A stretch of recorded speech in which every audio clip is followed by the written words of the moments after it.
ये लोकसभा का चुनाव जो है इसका अपना एक महत्व है। लोकसभा के चुनाव के बाद अक्टूबर के महीने में हरियाणा की विधानसभा का चुनाव होगा। इस लोकसभा के चुनाव के अंदर अगर आपकी पार्टी का प्रदर्शन अच्छा होगा, आप ज्यादा सीटें जीतोगे, तो फिर विधानसभा में हर हालत में इंडियन नेशनल लोकल पार्टी सत्ता में आ जाएगी।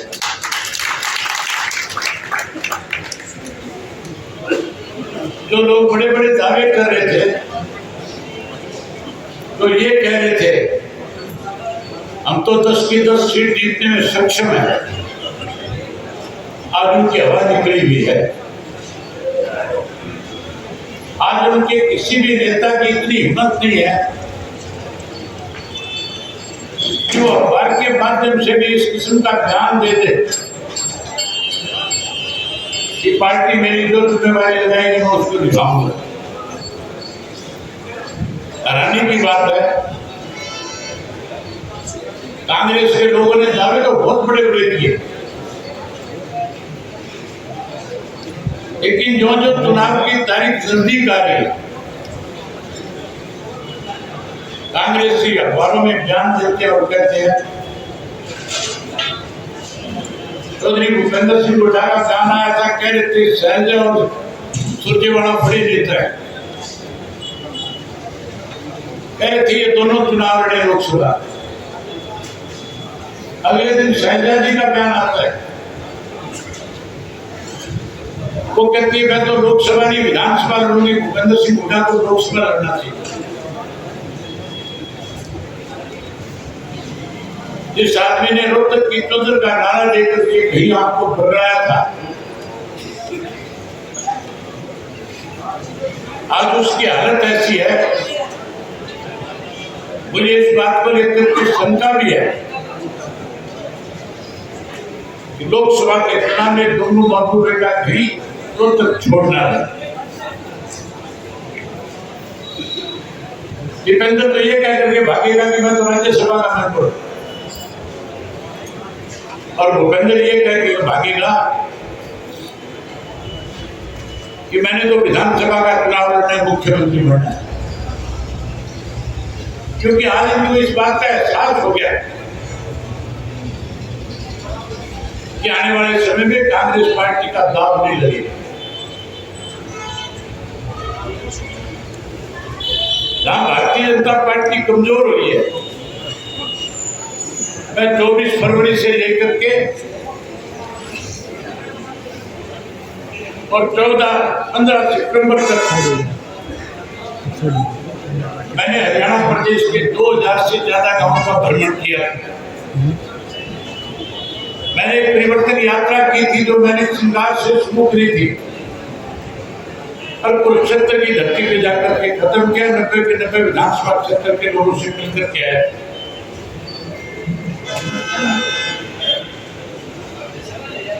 90 हल्कों में जाकर के आया, 2000 गांव शहर और कस्बों में गया और उसके साथ साथ 4200 किलोमीटर पैदल चलते लोगों से मिला था। मैंने जब गांव की हालत देखी, लोगों से मिलकर के पूछा कि बीजेपी जेजेपी की सरकार बनने के बाद क्या फायदे हुए। गांव में मिलने वाले लोगों ने कहा हमारे स्कूल बंद हो गए, बच्चों की पढ़ाई में दिक्कत आ गई, पीने का स्वच्छ पानी नहीं है, अस्पताल है, डिस्पेंसरी है, सीएचसी है, पीएचसी है, डॉक्टर नहीं है, सड़कें सारी टूटी पड़ी है, बिजली मिलती नहीं, बिल ज्यादा आता है,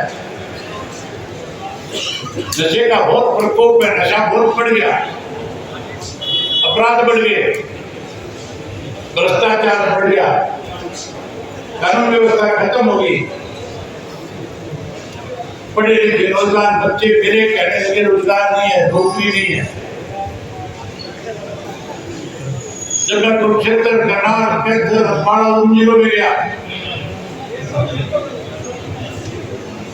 तो बड़े बुजुर्गों ने कहा कि हमारे बच्चे हमारी जमीनी हिफाजत में विदेश चले गए। लोग पूरी तरह से परेशान थे। सबकी जुबान पे एक ही बात थी, कब लोकसभा है, कब विधानसभा है, हमको सत्ता से दूर करें, सत्ता से बाहर करें। लूट करके खा गए। वही जब मैं कांग्रेस के बारे में पूछ रहा था कि कांग्रेस की क्या, कांग्रेस का कार्यकर्ता क्या करता है, तो कहते थे कांग्रेस में संगठन नहीं है, आपस में लड़ रहे हैं, जूतियों में दाल बढ़ रही है, एक दूसरे की टांग फेंक रहे हैं, केवल वर्चस्व की लड़ाई लड़ रहे हैं।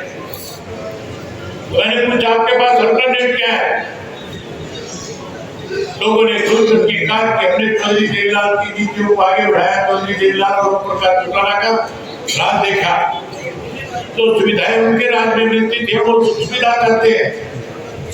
इसलिए आने वाले चुनाव में या कांग्रेस को सत्ता से दूर रखेंगे, भाई भारतीय जनता पार्टी को सत्ता से बाहर करने का काम करेंगे। साथियों, आज सुनकर के एक बात आपके सामने आ गई। मैं हमेशा कहता था भूपेंद्र सिंह हुड्डा भारतीय जनता पार्टी के साथ मिला हुआ है। जैसे भारतीय जनता पार्टी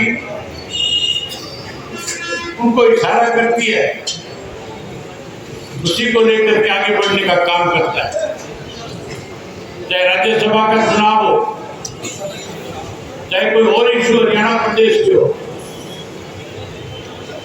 हमेशा भारतीय जनता पार्टी के एजेंट के रूप में काम करके बीजेपी को ताकत दी। अब तो सारी बात सामने आ गई।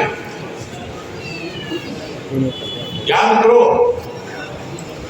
जब जाट आरक्षण आंदोलन चल रहा था, सबसे ज्यादा इफेक्ट कई जाट आंदोलन आरक्षण का था तो जज्जर जिले में था, रोहतक में था, सोनीपत में था, पानीपत में था। यहाँ के लोग 36,000 के साथियों को लेकर के अपने साथ रोजाना धरने, चौधरी भूपेंद्र सिंह हुड्डा ने उस जाट आरक्षण आंदोलन से दूरी बना करके रखी। दसिया के अंदर सबसे बड़ा आंदोलन था।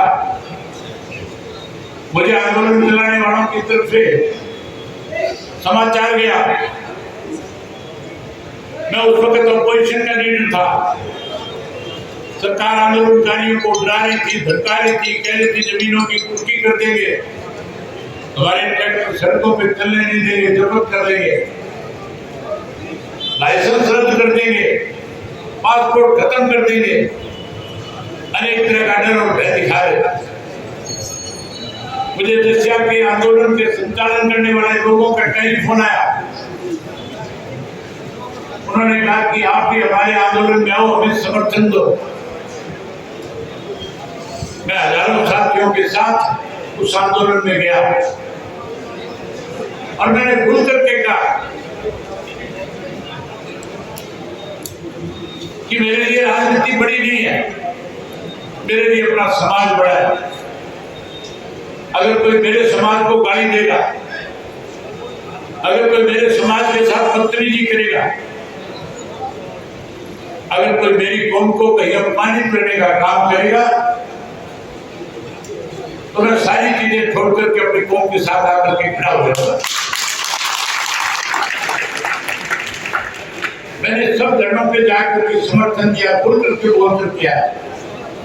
एक भी कांग्रेसी हुड्डा के बेटे ने एक दफा भी जाकर के कहीं ये नहीं कहा कि हम आपका समर्थन करते हैं। उस वक्त भारतीय जनता पार्टी की तरफ से एक चीज हो रही थी। सरकार ने राजकुमार सैनी की पीठ पे हाथ रख करके कहा था, जाओ इस हरियाणा प्रदेश को 35 और 36,000 के नाम पे बांट दो। राजकुमार ने जैन उगला, जगह जगह जाकर के पत्रकार सम्मेलन किए, छोटे मोटे जलसे करके विवाद खड़ा करने की कोशिश करी। हरियाणा प्रदेश में 35 और 36 जात के नाम पे बांटने की कोशिश की गई, हमारा भाईचारा तोड़ने का प्रयास हुआ। जब राजकुमार इस तरह की बात कर रहा था, हम उसका विरोध कर रहे थे। मैंने विधानसभा के अंदर सरकार को पूर्ण रूप से घेर दिया। इस बात पे सरकार को सफाई देने पे विधानसभा में मजबूर करने का काम किया। लेकिन साथियों, अब जब लोकसभा का चुनाव आया तो चौधरी भूपेंद्र सिंह हुड्डा की पोल खुल गई। आज स्पष्ट हो गया कि हुड्डा जो जाट आरक्षण आंदोलन के अंदर हरियाणा प्रदेश को बर्बाद करने वालों के साथ खड़ा। आपने वीडियो देखा होगा, पिछले दिनों राजकुमार सैनी कांग्रेस के दिल्ली के हेड ऑफिस में गया, खड़गे और राहुल गांधी के साथ खड़ा होकर के फोटो खिंचा करके कहता है मैं कांग्रेस का समर्थन करने आया। चौधरी भूपेंद्र सिंह हुड्डा से पत्रकारों ने जब जाकर के पूछा कि राजकुमार सैनी जिसने हरियाणा के अंदर आपसी भाईचारे को तोड़ने में बड़ी भूमिका निभाई थी, आप क्या कहना चाहोगे? आज वो कांग्रेस को समर्थन कर रहा है। तो पत्रकारों से कहने लगा मेरा कोई सरोकार नहीं है, मेरा कोई इससे वास्ता नहीं है, ये कांग्रेस के ऊपर के लोगों का फैसला है, मैं इसका जाकर के विरोध करूंगा। अखबार में सफेद झूठ बोला, मीडिया में सफेद झूठ बोला। जब पत्रकारों ने जाकर के राजकुमार सैनी से पूछा कि सैनी साहब आपके भूपेंद्र सिंह हुड्डा की मुलाकात हुई, उस राजकुमार सैनी ने बड़ा स्पष्ट किया कि पहले हुड्डा ने अपना दूत मेरे पास भेजा था जयप्रकाश, उसने आकर के मेरे से सारी बात करी थी और उसने कहा था कि हमें मिलकर के बीजेपी को हराना चाहिए। उसके बाद हुड्डा ने मुझे अपने घर पे स्वयं बुलाया, मैं दिल्ली में उसके घर पे जाकर के उससे मिला और आधा घंटे से ज्यादा बैठ करके सारी बातचीत करने के बाद फिर मैं कांग्रेस के हेड ऑफिस में गया। इसका मतलब साजिश में कहीं ना कहीं ये भी शामिल था, अदरवाइज उस राजकुमार सैनी से कैसे हाथ मिला सकता था जो हरियाणा प्रदेश को 35 और 36 जात के नाम पे बांट रहा था। जहां कांग्रेस की पोल खुल गई, वही मेरे से पहले आपके सामने रामपाल माजरा जी ने बहुत खुल के बताया कि भारतीय जनता पार्टी जो 400 पार का नारा देती है, इनके पास तो अपने उम्मीदवार भी नहीं। सरसा में जिसको उम्मीदवार बनाया वो कांग्रेस में था। कांग्रेस में रहते हुए भूपेंद्र सिंह हुड्डा ने अशोक तंवर को अनेक तरह की प्रताड़ना दी थी। मजबूर होकर के कांग्रेस छोड़ गया, नया मोर्चा बना लिया, फिर टीएमसी में चला गया, फिर आप पार्टी में चला गया, बीजेपी में जाकर के चुनाव लड़ा। बिहार में टिकट तो रणजीत सिंह को दे दी, जिसका बीजेपी से कोई वास्ता ही था। मेरे सामने कुरुक्षेत्र में जिसको मैदान होता है, उसके लिए तो देश का प्रधानमंत्री 2014 के अंदर कुरुक्षेत्र के अंदर कह रहा था कि मैंने तिजोरी के अंदर चांदी देखी है, सोना देखा है, रुपए देखे हैं, पैसे देखे हैं, लेकिन इस देश के अंदर एक ऐसी तिजोरी भी है जिसमें कोयला रखा हुआ 40,000 किलो। ये नवीन जिंदल कांग्रेस के टिकट पे चुनाव लड़ रहा था, इसके बारे में मोदी ने 2014 में कहा था ये कोयले का चोर है। इंक्वायरी कराएंगे, एक भाई की वसूली करेंगे। आज आप कैसे रोज इस बात की जानकारी लेंगे और ऐसे लोगों को जिन्होंने देश को लूटने का काम किया, जेल की सलाखों के पीछे भेजने का काम किया। ये मोदी का स्वयं का बयान था, लेकिन देश को लूटने वाले लोगों को जेल भेजने की बजाय चंद मिनट पहले अपनी पार्टी में शामिल करके टिकट दे करके कह दिया कुरुक्षेत्र से चुनाव लड़ो। मुझे किसी साथी ने बताया कि इन्होंने एक मशीन अपने वहां पार्टी के हेड ऑफिस में रखी है, वॉशिंग मशीन। जितने भी इस किस्म के लोग हैं जिन्होंने इस देश को लूटने में बड़ी भूमिका निभाई है, ये उनसे चंदा वसूली करते हैं और फिर उनको कहते हैं जाओ जाकर के चुनाव लो। चंदा वसूली करने के बाद उनको उस मशीन में डाल देते हैं और उस मशीन के अंदर 35 मिनट रखने के बाद बाहर निकालते हैं। पहले कहते हैं कोयला चोर, फिर कहते हैं कोयला चोर नहीं है, कोई नूर बन गया। अब उसे कोई नूर बना करके भेजा है। मैं कुरुक्षेत्र के 9 विधानसभा क्षेत्र के साथियों से मिलकर के आम लोगों से मिला, वहां आम चर्चा इस बात की कि जिसको बीजेपी ने कोई नूर बना करके भेजा है हम उसको फिर कोयला बना करके भेज देंगे। साथियों भी बात चल रही थी, नरेश शर्मा जी कह रहे थे मैं रोहतक के अंदर जब कार्यकर्ताओं की बैठक ले रहा था, वहां जब कार्यकर्ताओं से बात कर रहा था, आज सबने एक सामूहिक निर्णय लिया, एक प्रस्ताव रखा जहां सबने चौधरी नफे सिंह के प्रति अपने श्रद्धा सुमन अर्पित किए, जहां उन्हें श्रद्धांजलि दे रहे थे, जहां उनकी पार्टी के प्रति किस तरह से समर्पित थे, क्या उनकी सोच थी, उस पर चर्चा कर रहे थे। तभी एक प्रस्ताव आया कि चौधरी नफे सिंह के प्रति सच्ची श्रद्धांजलि हमारी तभी होगी जब हम उनके परिवार के किसी सदस्य को पार्टी की तरफ से टिकट देकर के उसका सम्मान करने का काम। मेरा चौधरी नफे सिंह जी का बहुत साथ रहा है। हम दोनों ने लंबे समय तक 4-4.5 साल तक पार्टी का संगठन कैसे खड़ा हो, कैसे पार्टी मजबूत हो, इसके लिए काम किया। हम दोनों उस वक्त साथ काम करने लगे थे जब पार्टी जीरो पे खड़ी थी। हर व्यक्ति ये कहता था अब इंडियन नेशनल लोकदल पार्टी खत्म हो जाएगी, अब इंडियन नेशनल लोकदल पार्टी दोबारा फिर नहीं उठ पाएगी, पार्टी टूट गई है, पार्टी में कोई बचा नहीं है। उस वक्त चौधरी ओम प्रकाश चौटाला जी ने चौधरी नफे सिंह को पार्टी की जिम्मेवारी दी और हम दोनों की जिम्मेवारी लगाई थी कि हम दोनों मिलकर के पार्टी के संगठन को खड़ा करने का काम करें। इतनी बड़ी कैपेसिटी थी उनमें काम करने की, आप सोच भी नहीं सकते। इतनी ज्यादा चिंता करते थे पार्टी की, आप सोच ही नहीं सकते। जब भी हम आपस में मिलते थे केवल एक ही चिंता होती थी, फलाने साथी को फिर से पार्टी में शामिल किया जाए।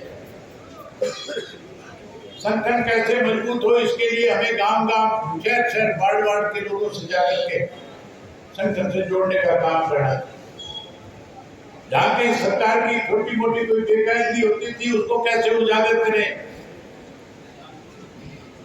मैं जब यात्रा पे निकला था, एक दिन भी चाहे किसी किस्म की तकलीफ थी उनको, चाहे कभी बुखार चढ़ा, कभी छाले पड़े, चाहे कोई घर के जरूरी काम भी आए, लेकिन उन्होंने सारी चीजों को दरकिनार करके पूरे समय मेरे साथ यात्रा में साथ रहे, संगठन को खड़ा किया। जहां हमने संगठन को डिस्ट्रिक्ट के लेवल पे, फिर आपके हल्का के सतर पे, उनकी सोच थी कि जोन के सतर पे भी संगठन खड़ा हो। उन्हीं की सोच थी कि गांव-गांव के अंदर, बूथ के सतर के ऊपर भी संगठन बना लिया जाए। हम उस काम को आगे बढ़ा रहे थे।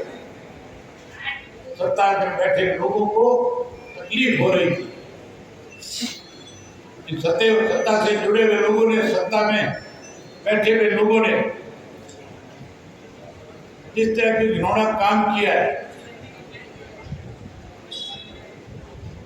जो उनकी सोच थी, मैं सरकार को आपके माध्यम से आज एक बात कहना चाहता हूं। हमारे से एसपी और डीसी ने 7 दिन का समय मांगा था। काफी लंबा समय बीत गया। बीच बीच में मुझे एसपीडीसी टेलीफोन करके कहते थे चौधरी साहब हम लगे हुए हैं, हम हर हालत के अंदर दूध का दूध पानी का पानी करके रहे। उसके बाद तो जज को कमिश्नर ही बना दिया गया। अब तो ये भी कोई बहाना नहीं हो सकता कि हमारे पास फोर्स की कोई कमी है। अब तो अफसर भी ज्यादा आ गए। मैं पत्रकार साथियों के माध्यम से उनको कहना चाहूंगा कि हफ्ते का टाइम और देते हैं, या तो एक हफ्ते के अंदर अंदर जिन लोगों ने इस घिनौने काम को करवाया, साजिश रची है, उन्हें गिरफ्तार किया जाए। जो बचे हुए लोग हैं, जो शूटर, उनको पकड़ा जाए। अन्यथा सबसे पहले बहादुरगढ़ के लोगों के बीच में जाकर के शहर को बंद करेंगे एक दिन के लिए साकेत।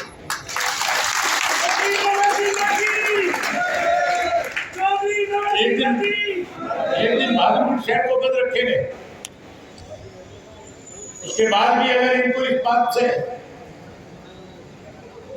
थोड़ी बहुत भी इस मामले को आगे नहीं बढ़ाया तो फिर झज्जर में आकर के झज्जर के लोगों से भी निवेदन करेंगे कि आप भी एक दिन बंद रखें। अगर फिर भी कोई समझ में नहीं आई तो फिर एसपी और डीसी के घर का घेराव करेंगे, दफ्तर का घेराव करेंगे, इनको दफ्तरों में बढ़ने नहीं देंगे। आज आपने भी एक प्रस्ताव पास किया है। नरेश शर्मा जी ने जब आपके सामने प्रस्ताव रखा कि नरदेव सिंह जी के परिवार के किसी सदस्य को लोकसभा का चुनाव लड़ाया जाए, मैं और प्रधान जी आपकी भावनाओं को चौटाला साहब को 6 तारीख को मिले। चौधरी देवीलाल जी की जयंती है, 6 तारीख को चौधरी देवीलाल जी की जयंती पे आप सब साथी, पुण्यतिथि है, उनकी पुण्यतिथि के ऊपर जहाँ यहाँ पे श्रद्धा सुमन उनको अर्पित करो, वही आप सारे के सारे संघर्ष दल दिल्ली भी पहुंचना 9 बजे का समय। मैं उम्मीद करूंगा कि आप सारे 9 बजे दिल्ली भी आओ। उसी दिन हम चौटाला साहब से मिलेंगे, उनको सारी बातों से अवगत करा देंगे। फैसला हाईकमांड ने लेना है, आपकी भावनाएं उन तक पहुंच जाएगी। और चौटाला साहब ने तो सदैव जो कार्यकर्ता की भावनाएं होती, जो कार्यकर्ताओं की इच्छाएं होती, उन्होंने उन्हीं के अनुरूप हमेशा फैसले लेने का काम किया। मैं आप लोगों से एक ही निवेदन करूंगा कि चौधरी नरदेव सिंह के प्रति हमारी अगर सच्ची श्रद्धांजलि कोई होगी तो जो वो उनकी सोच थी, उस सोच को हमें पूरा करना है। हमें बूथ के सतर के ऊपर अपने संगठन को मजबूत करना है, हमें अपना बूथ जीतना है। अगर कार्यकर्ता ये सोच करके ठान करके जाए कि मैंने अपना बूथ जीतना है, तो फिर बूथ के साथ साथ गांव जीत जाओगे, शहर जीत जाओगे, कस्बा जीत जाओगे, लोकसभा का चुनाव जीत जाओगे, विधानसभा में अपनी सरकार बना लोगे। सरकार बनाना चाहते हो कि नहीं बनाना चाहते हो? सरकार बनाना चाहते हो तो इस लोकसभा के चुनाव में कड़ी मेहनत करना, ज्यादा से ज्यादा वोटों से चुनाव को जीतने का काम करना। यही बात आपसे कहने आया था। आप सबने मेरी बात की, आप लोगों का बहुत धन्यवाद। जय हिंद, जय भारत।